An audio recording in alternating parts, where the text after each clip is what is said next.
Wembley, on the day when the Giants met the Giant Killers. Swindon for the Cup was the hopeful cheer of thousands of fans who had come from Wiltshire to see their third division heroes face mighty First Division Arsenal in the final of the League Cup.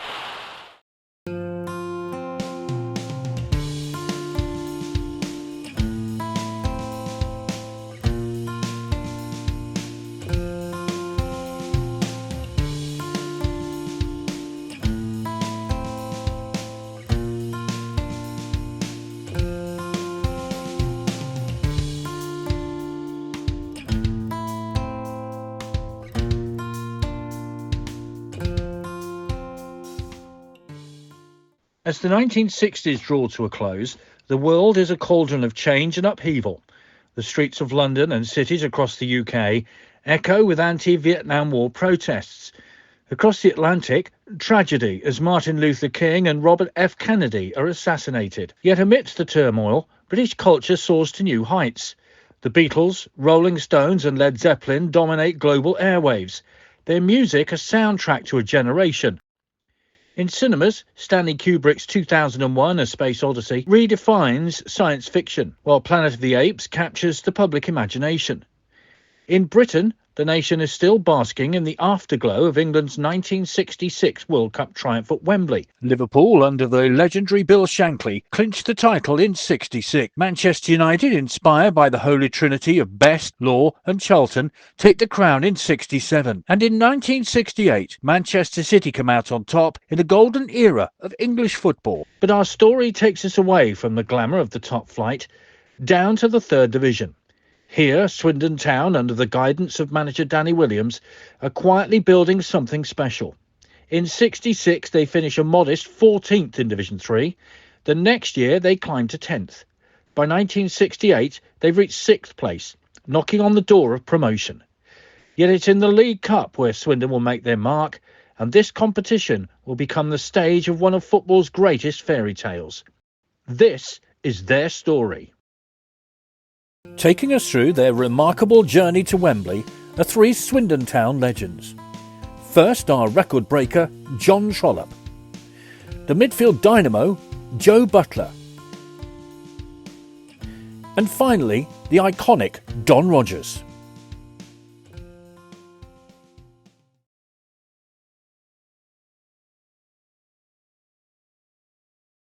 Well, we played a lot of games together, so we got to know one another really well. I mean, it's always a joke with people now, because I always say that I did all the running for him, but obviously that was very untrue. It was other way around, but people give very strange looks sometimes. But no, he was up and down all the time. He liked to tackle, and he got in the opposition box more than I did. So, but just a very good player, obviously. When I moved to Swindon, I was a left back. I've realised that John was a regular. He played so many games and what have you, and up and down the field, as Don's mentioned and what have you. And he's just a really, really good player. So I looked at it and I thought, well, I've got to do something here, to get in the side. And that's why I went in to see Danny and mentioned about playing in midfield.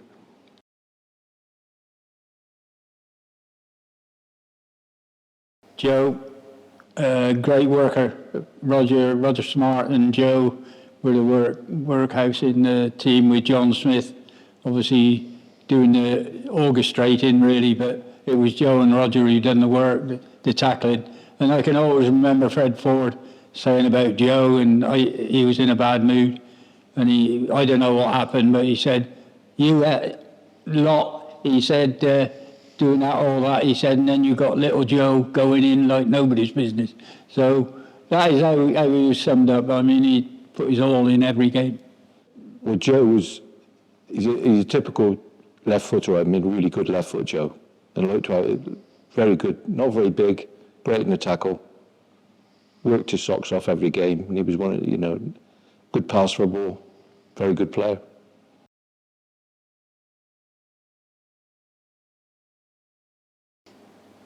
Who?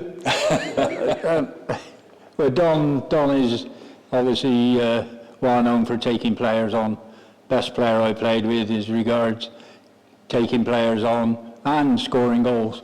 And probably of the one-on-one situation with the keeper in my era, or our era anyway, I would say Jimmy Greaves, George Best and Don were the best I've seen. They just knew how to beat that keeper. But not that, I mean, he made many goals, and I think many people would say, well, he gets bums off seats. I heard a lot about Don before I got to Swindon, because they played Newcastle in, I think it was in the second division then, I think.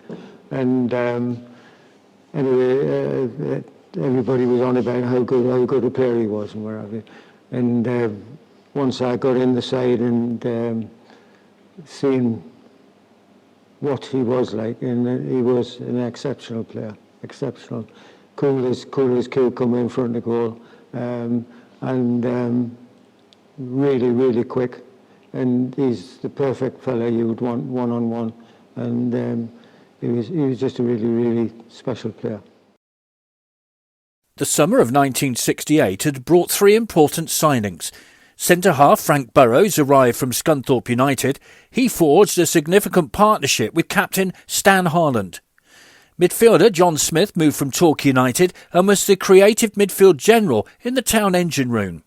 And Chris Jones left Manchester City for the county ground to play an important role in League and Cup.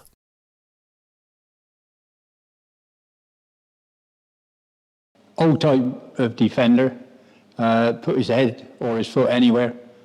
Great at blocking shots and things like that. And he was the one who did give you a bit of stick. Especially me, because I had an understanding with Don about going forward, and Frank wasn't so keen on it.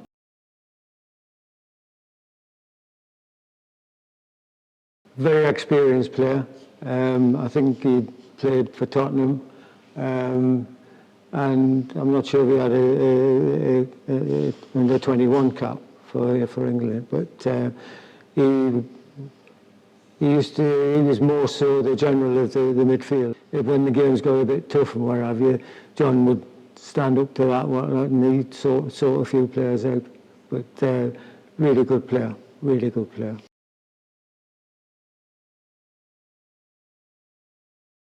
Hard worker, good goal scorer. And that's about sums him up, really. We played an away game somewhere, and he went up to the barn and he ordered a pint of Snowball. Well, normally it's a small drink normally, but orange and whatever. I don't know what it is, but I've never forgotten that. Fred Ford said, "What?" Ironically for John Smith, the season kicked off against Torquay in the League Cup. A crowd of 14,000 watched a game which could have seen the town campaign halted at the first round stage. John Rowlands gave the goals a first half lead. An indirect free kick led to indecision in the town penalty area, and the ball fell to Rowlands, who side-footed home. Half-time brought the chance for the town to regroup, and on the hour they were level. Roger Smart, playing a 1-2 with Don Rogers, had smashed the ball past Donnelly in the Torquay goal. 10 minutes later, Swindon were in front. A Rogers cross, a Donnelly mistake, and Peter Noble finished to put the town ahead and on their way to the second round. Yeah, we were lucky to get through on the Torquay game, which was obviously the first round. And on a personal note, obviously that's where it finished for me until March of the following year. The next game at Hartlepool, I think it was a big forward up at Hartlepool come clattering into me. I fell over and broke my arm. And again, we talked about Harry Cousins, and he came on, and the bone was poking up a little bit, and he said, "You better come off." But there was no subs in those days, so obviously we were down to 10 men, and the lads, had to play without me.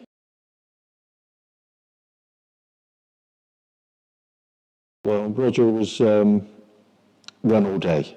Perfect player to have in your team, really. He'd be all over the shop, And he could score as well. He probably had more chances in games than I did, so.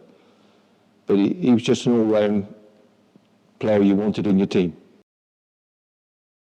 On to the second round of the League Cup. Swindon travelled to Valley Parade to take on Bradford City. The town had named an unchanged side to the one that beat Plymouth Argyle in the league 3-0. Swindon struck first. They created chances through Peter Noble and John Smith before Noble crossed for Roger Smart to head home.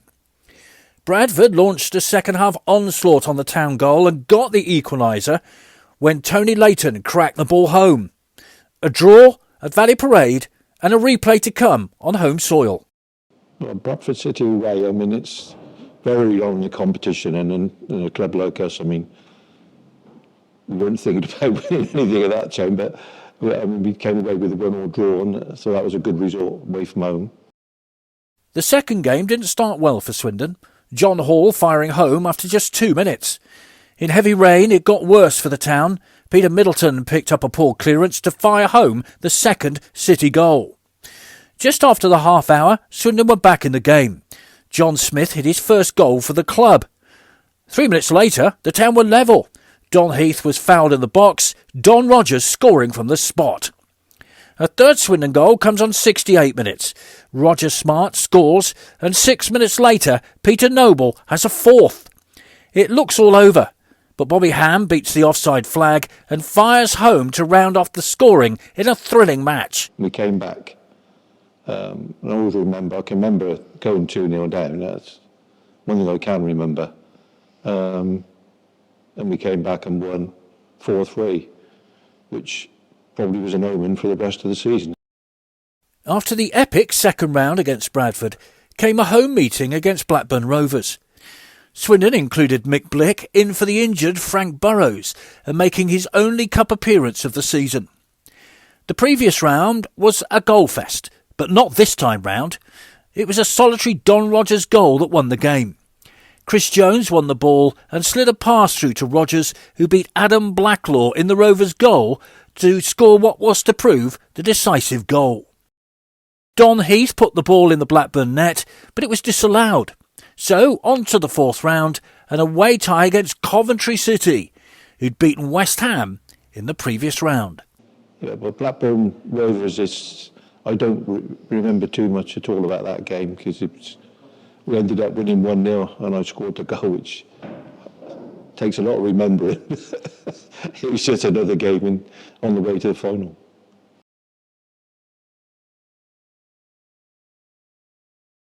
When I first moved to Swindon, I stayed in the hostel and Mick was there. So I got to know him reasonably well. We had about 15 players to choose from, and Mick was just on that outer edge of that. But a nice lad and good player, but as I say, he never really got the opportunity. Swindon Town are into the fourth round of the Football League Cup. The opposition, Coventry City, the Sky Blues from Division 1. In the first game, Swindon led at the break. A Joe Butler through ball finds Don Rogers, who shrugs off a tackle before firing past Bill Glazier. On 70 minutes, Swindon were 2 up. Roger Smart latches on to a Don Heath header and finds the net. It looked comfortable for the town, but Coventry stormed back, and 2 goals in 2 minutes got the Sky Blues a replay. John Tudor pulled one back, and Tony Haitley headed the equaliser. 2-2, and it's off to the county ground for the replay 5 days later. It was a good draw for us to start with, Coventry City away. You know, it's always nice to play at Division 1 grounds, which they were at the time. And what I remember at the game is I know we were 2-0 up with about 10 minutes to go. And my wife and father-in-law left to get a good start on it because they thought we'd won. And they called into this pub about 10 minutes from the ground and to have a drink and they heard some people talking and saying, well, it's a good result for Coventry tonight, wasn't it? And of course, they went over and said, what was the score? And they said, they couldn't believe what the score was. So they missed the last 2 goals.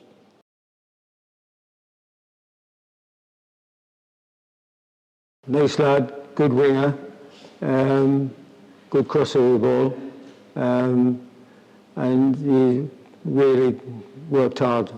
He was one of these up and downers and what have you. Really, really good. And good lad to have on your side. In the replay, Willie Penman gets his first start of the season as Owen Dawson misses out through injury. Swindon make no mistake and are 3-up in 23 minutes. Penman gets the third after Rogers and Smart got the first two.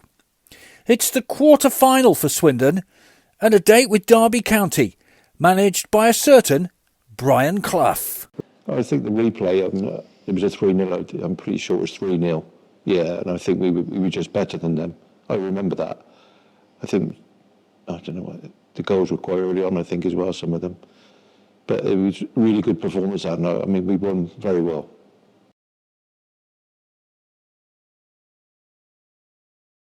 Well, Willie was at Newcastle when I was at Newcastle. He played a fair few times for them, and but he had quite a bit of experience. He moved here and he moved just along the road from where I lived. He'd always come in and do a good job, and but he was never a real regular. I think probably if he'd been in any other team, wherever he'd been in the side all the time. He was a really good player and a nice lad. Swindon Town are drawn away at Brian Clough's Derby County. The Rams are an emerging force. The first game took place within the tight confines of the baseball ground in front of 35,000 fans. It ended goalless. Despite chances for the county forward Kevin Hector, Swindon take the tie to a replay at a packed county ground on bonfire night. It was Derby County, and the first game was, I think we took a bit of a battering really overall. Ended up 0-0. But I think they had to do a lot of defending that night. And it's one of those games when you're very happy to come away with a 0-0. You know, you've put your bodies on the line and everything, and we got a replay out of it. And so on to that replay on the 5th of November 1968. And the breakthrough comes 27 minutes in. Swindon's Owen Dawson and Roger Smart are involved. The ball reaches Don Rogers, whose shot loops past Les Green after a deflection, and the Town are into the semi-final, just one round from Wembley. We ended up winning 1-0 through a very fortunate goal, which I was credited with, but it went in off the back of Dave Mackay, looped over the goalie, and when you look at omens about winning the cup final, that one was probably one of them, because it's probably the only way we were going to score. I mean, to beat Derby, or a top Division 2 side at that time, which is now the Championship, and a manager like Brian Clough, I mean, who a year or two later went on with the Division 1 title, I mean, it was a hell of a performance for us.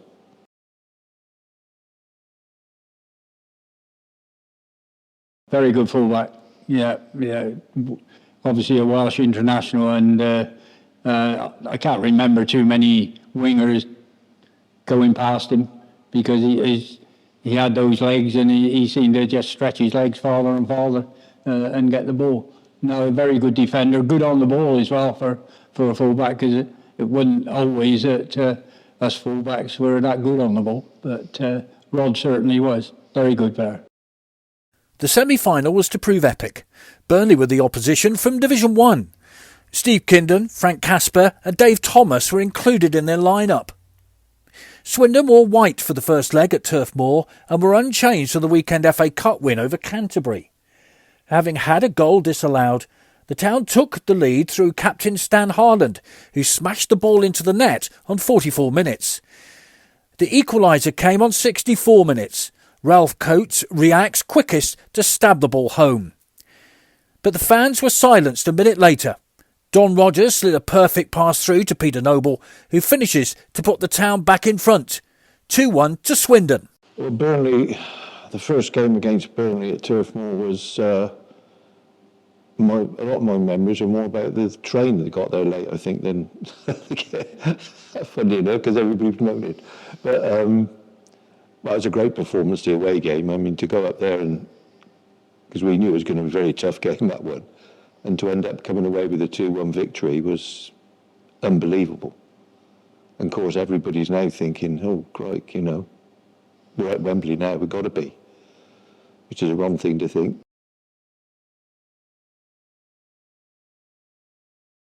Stan was captain, and he drove us on. He led the team. along with Frank and John Smith, I thought. Not quite so robust as Frank, but it was those two, especially first 20 minutes at Wembley, that Peter Downsworth and those two really kept us in the game. So to a sellout second leg at the county ground. Burnley are without goal scorer from the first leg, Coates. In 2 second-half minutes, though, the Clarets take control of the tie. Frank Casper, whose son Chris will one day play for Swindon, levels the tie overall. And a minute later, Steve Kindon puts the Clarets 3-2 up on aggregate. Town, though, are back in it 5 minutes later. John Smith heading home. 3-3 on aggregate and on to the Hawthorns for the decider. They've started off really well. Burnley, they've gone 2-0 up in this game. And a very unusual occurrence. John Smith, I think, headed to goal to make it 2-1. Level on aggregate. Very tough game.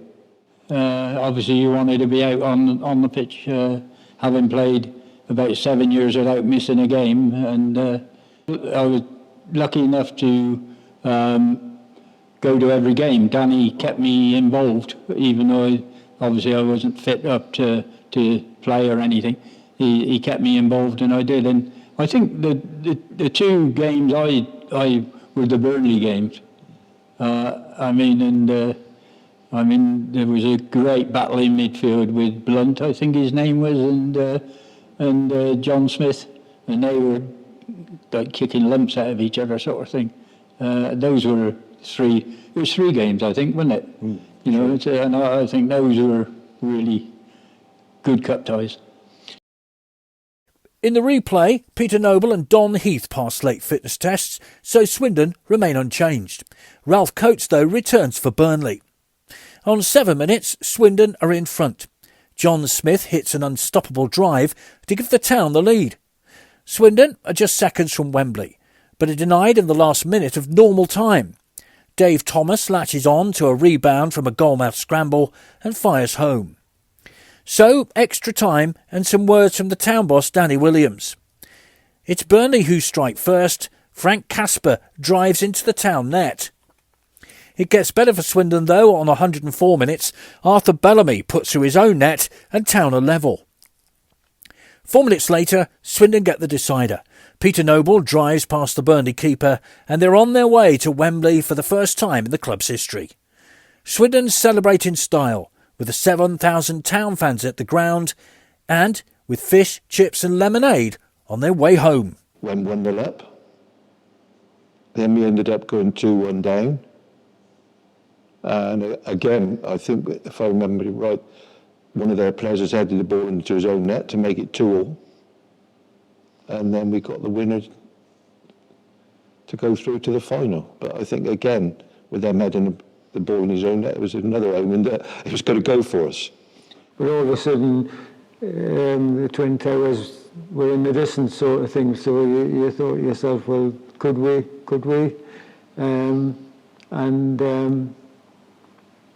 As I say, there were three good games.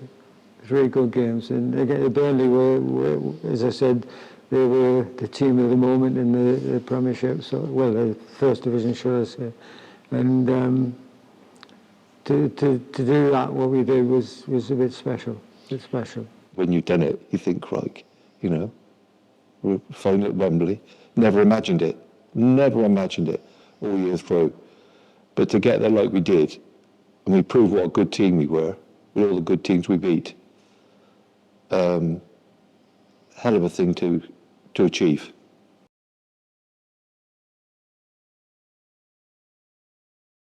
Great player, Peter was, yeah. I mean, for his size, I mean, everybody would say he's probably one of the best headers of the ball you could see.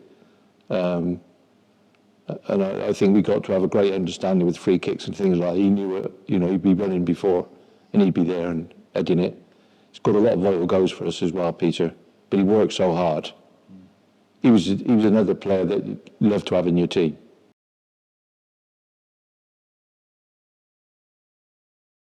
Well, Owen was sort of third choice at fullback at that time with Rod and myself, but he was quite capable, good defender. I think it's been said before that he was probably the smartest player you've ever seen. Immaculate, but he was a good player and could defend. And a little story, I went to a do, and a bloke came up to me, he said, "Of course, you played in 69, didn't you?" I said, "Yes." He said, the rest of the rounds, he said, because you missed most of it, he said, the defence was better without you. So I thanked him. I couldn't have grumbled if Owen had been fit, if Danny had chose Owen, because of the number of games he played compared to me. So, but fortunately for me, I managed to get in the team. As a schoolboy, it was about playing for the town. Living at Rawton, we were called the country bumpkins, because it was separate from Swindon in them days. And, to play in a final at Wembley, that's everybody's ambition as a schoolboy or as a player. We decided that we'd go up to have a look around Wembley, which we did. And it wasn't a particularly nice day, but just going in there, driving up Wembley way, and then going out, you walk through the tunnel and just look at it all and what have you, and it was just beautiful. To think that we were going to play on there the following week and what have you, it was, it's a pinnacle, isn't it? It really is. That's what, we played in third division, and, that was the last thing on your mind. And getting there was and seeing it all and where have you, thinking that you were going to play on it the next week was just, well, it's hard to take in, really, to be honest. It's hard to take in.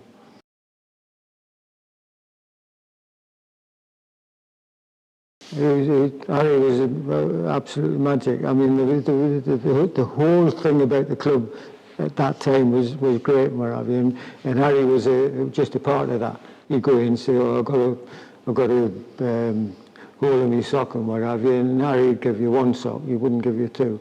The stories he used to tell you while he was treating you and what have you was a bit special, and was all part of that, the camaraderie in the club. But as I say, he was a nice fella as well.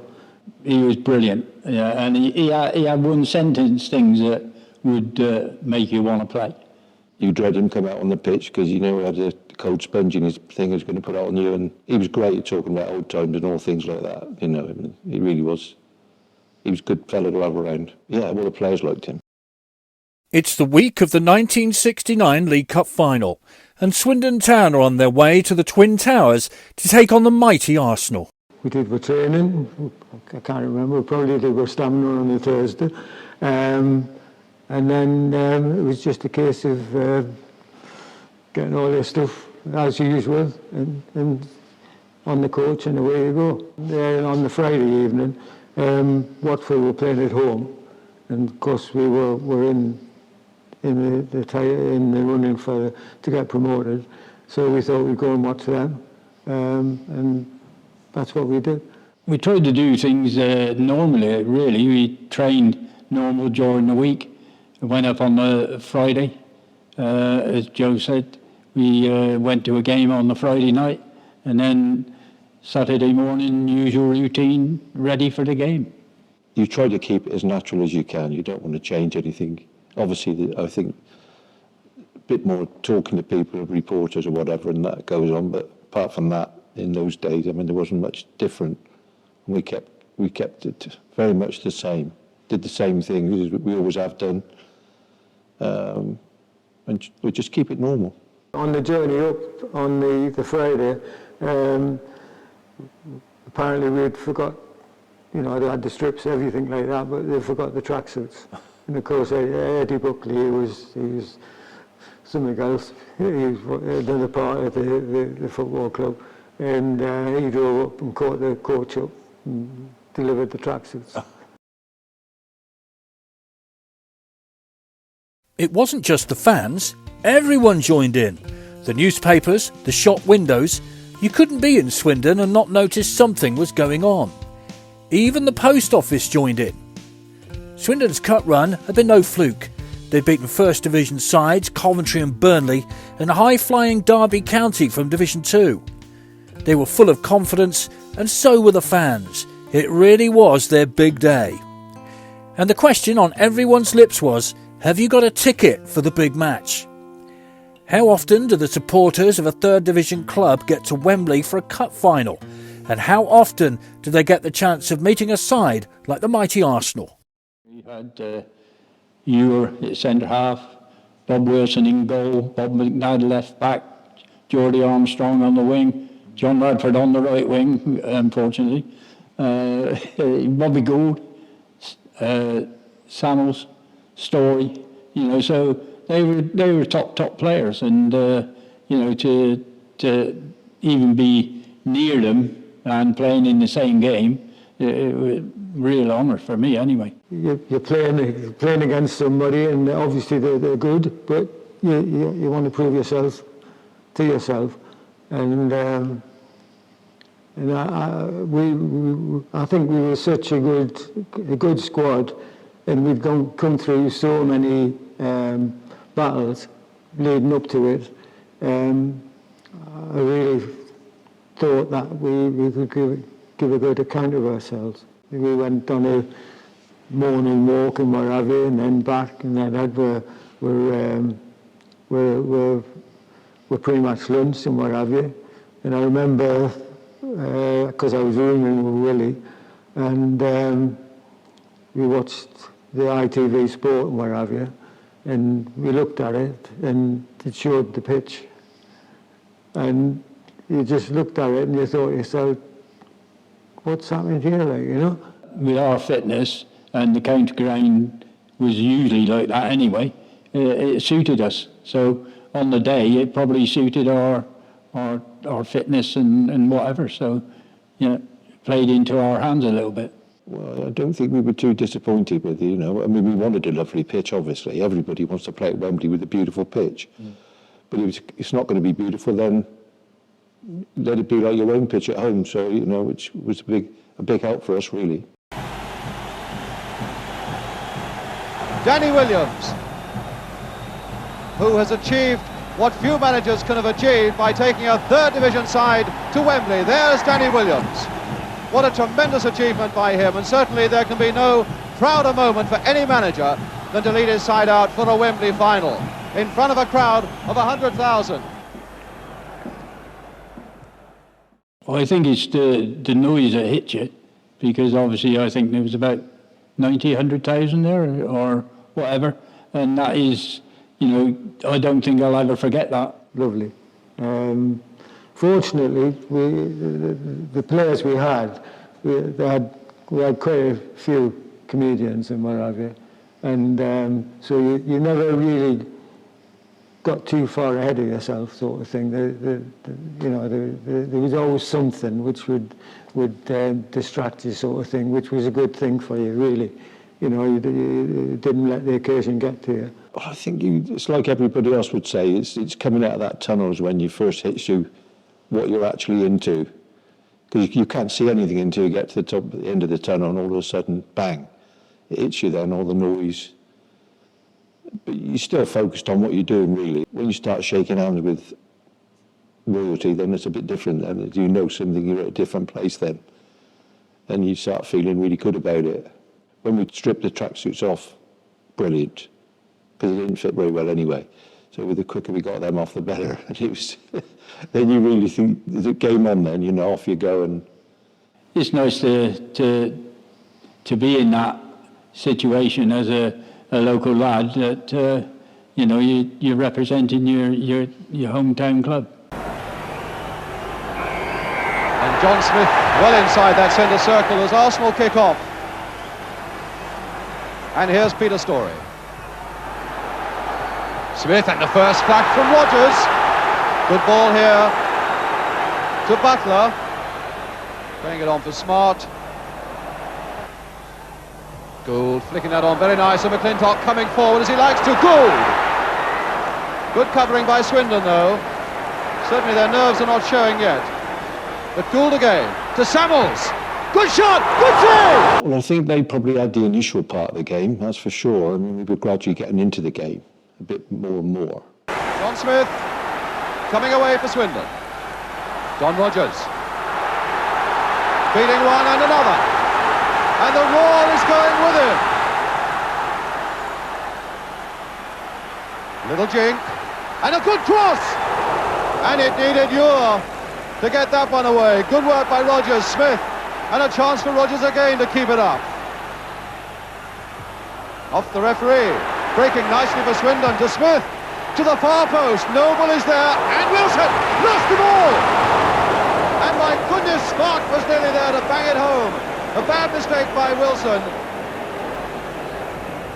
Noble to Smart. Rogers running inside, and Rogers is away. Now here's a great chance for him. Good work by Wilson. Of course, it was a very strange goal. The first goal we scored with Roger scoring it. I mean, you don't see too many like that, I don't think, really. You know, mistake after mistake. But that was just a great moment, though, when we went 1-up. I mean, we couldn't believe it, really, I don't think. And now Rogers bringing it out of defence for Swindon. Lovely play. And there to take the return. Good play by Rogers.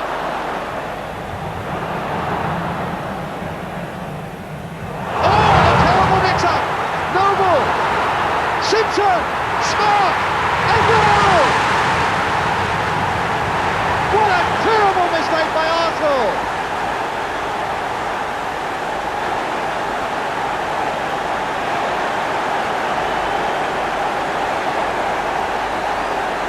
What a dejected man he is. It's Smart who finally pushed it home, but Ure and Wilson between them. Oh, what a happy man, Roger Smart. 10 minutes to go to half-time, and against all the odds, this third division side from Swindon are ahead. I think it bubbled about a little bit, and then Roger just ran it in. You know, obviously to get the first goal was tremendous. You know, so yeah, it was good for Roger as well because he's a local lad. You know, you start thinking then, you start thinking, you know, can we win this? You know, there's that starts going through your mind. There's no doubt about that. Looking for Radford. Trollope misjudging that one. He's only got Gould in the middle. Armstrong steaming up as well. Radford, good save. And here comes the corner. Gould again putting Downsborough under pressure, but Downsborough as cool as you like. Really has played well, this Swindon goalkeeper. Under that crossbar, Port going in, and another corner. And the man who comes out with so much credit is this man, Peter Downsborough. Against all the odds, he's getting up there and punching these balls away. Here's another one coming in. You're getting in. Up we go again. McNabb. Well, there's no doubt where they come from. Here comes yet another corner from Armstrong. Again under that bar, and again Downsborough there. What a game he's having. First game he's ever had at Wembley, and my goodness, he's going to remember this one. Yet another corner. Placed a bit wider this time, looking for McClintock, and Ure. But before Ure can get there, it's Haaland. It's still bobbing about. McNabb. Oh, fine save. It's still not out. Radford. Radford again, Port going in, and Downsborough. What a goalkeeper.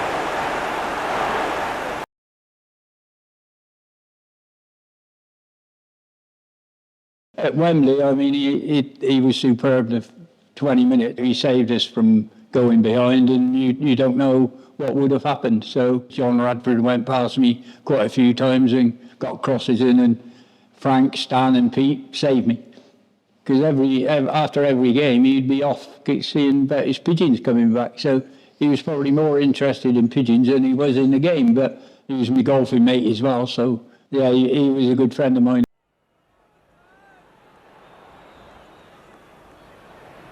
Ure. Straight to Rogers, of all people.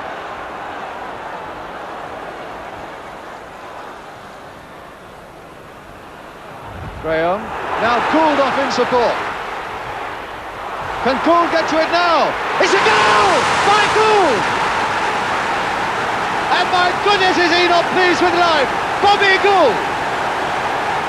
Oh, what a smile!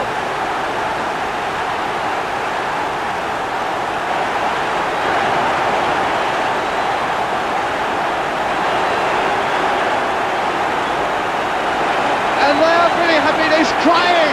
Bobby Gould is crying! And poor Peter Downsborough, the man who has done more than any man could ask of a goalkeeper this afternoon. And now, with something like 3 minutes left of normal time, he's beaten at last.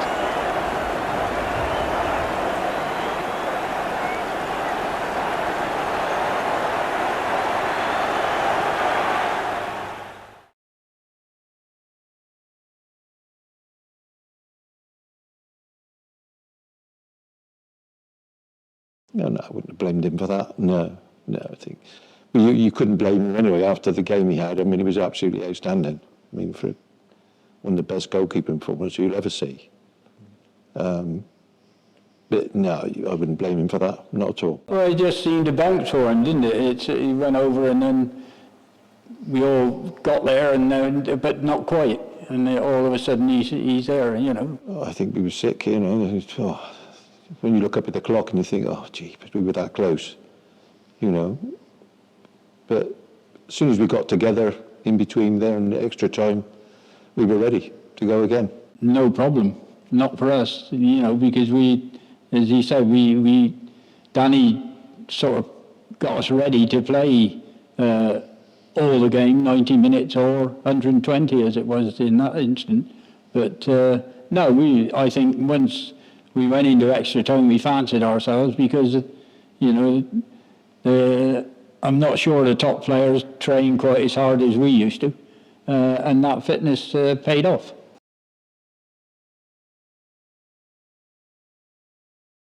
Danny was something else, he was. He saved me, obviously, and I think everything was light-hearted. You never felt kind of under pressure, and I think that was one of his picking players, and his team talks were something to behold. They really were. He gets a lot of credit for getting all the players together, that's for one thing for sure. And his Thursday mornings was really good as well, training-wise. Hardest thing ever. Used to dread that every week, Thursday mornings. Used to say to me, the fullback, take him on, he can run. but I think he got a team together that could look after themselves. And I think that was a good thing about it. Like I said earlier, there's a few captains on the pitch, and those run the games, really. Danny just let you play, I thought. And he never restricted what you did. He encouraged you to do what you were good at, I think.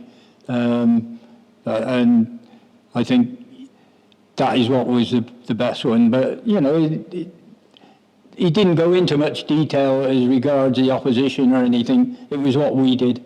And I think that the squad we had looked after itself. He made, I suppose, really, he made you feel better, I suppose, Danny, in a lot of ways, you know.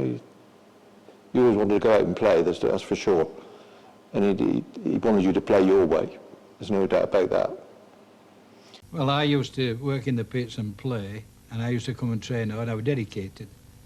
And we once tried it, you know, fastening a strap to a man's leg and timing the amount of work he did on the pitch. And nobody, no matter what position he played, did above 20 minutes. Now, every Thursday morning, I used to train these odds solid for 25 minutes. Odd. And I thought, well, if ever we have an extra time, these lads will be fit to go. And we had 3 lots extra time, and we proved in the long run that fitness pays as well as good footballers. Butler to Noble to Penman on the break. Heath outside him is Heath. Heath trying to dummy past McNabb and does so. There's a chance for a nice goal. Oh, well, we've got just about to the end of this period of extra time. And it's a brave man who'd put his money on a winner of this game. It's still so very even and so very, very close. Very nearly through. Rodgers! A goal by Rodgers!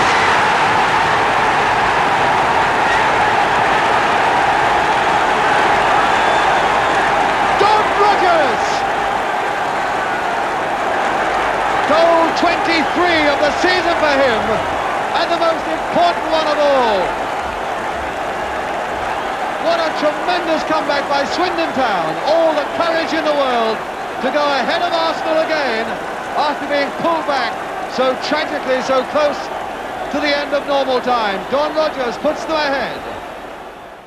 I'm very pleased with that goal, actually, because it's something, if I didn't kick with 2 feet, I wouldn't have scored it, you know, because it was right foot and then left foot. So, you know, I was quite pleased with that. But I was just pleased to win, and don't matter what happened.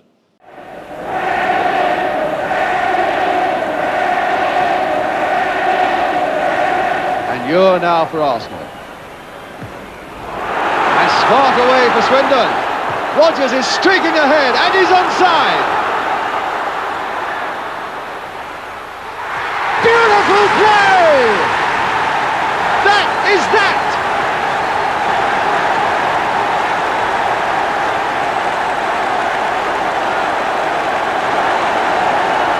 Don Rodgers, his second goal of the game.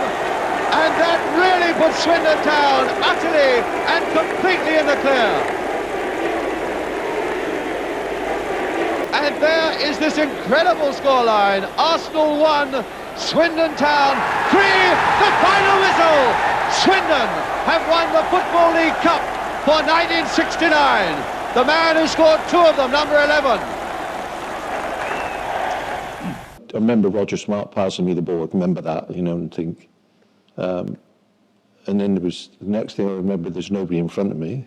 Just there, got the next person I can see is the goalie. So obviously run as fast as I could with the ball. I'd made up my mind what I was going to do before I got there. I was going to beat the goalkeeper. And it was very lucky on the day, really, that where the ball went, it was a flat patch, really. So I didn't miskick it, so it ended up in the back of the net, which... And the only thing I can still remember saying now is we've won the cup. I haven't bothered about anything else. You know, we've won. But it'd probably have to be my best goal, yeah, without a doubt. I mean, situation, state of the pitch, state of everything, really, and the way I did it, I suppose, is probably my best goal, I suppose. Lord Snowden there as well. President of the Football League, Mr. Len Shipman.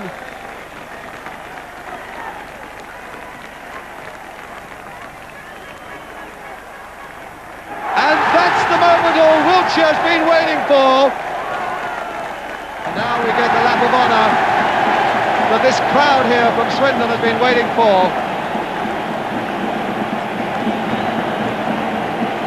Danny Williams, the manager, was running there behind them.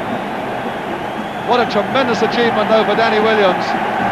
After playing something like 600 games for Rotherham, he came to Swindon 4 years ago and now has taken this 3rd division side to this tremendous victory at Wembley today.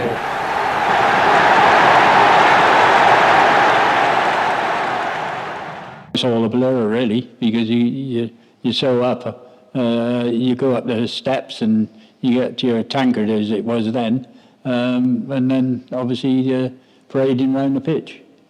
A lot of the best parts are not to do with the game, really. It's after the game in the hotel. You know, Bob Monkhouse didn't. And he mentioned places around Swindon, he'd done his homework, he knew what he was talking about. Getting there late for a start because of over extra time and all that. Everybody was ready at the hotel for us to get there, and closing the bar early on the night as well, and things like that. You know, all things like that come back to you know, but that's all a part of it. Yeah, we had a good night. Obviously, it's much better when you win. As I think Don said, that Bob Monkhouse said he preferred to be with us than them at that stage because we'd won. Yeah, it was a great night. Well, I think it's the crowd, the people that came out to welcome us back, you know, and then obviously we had certain things up at the Goddard Arms and then went down to the town hall, which was massive there, you know, crowd right round with town hall.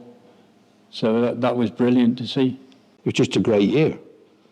you know, what a great year to win at Wembley, get promoted, and you couldn't have a better year in football.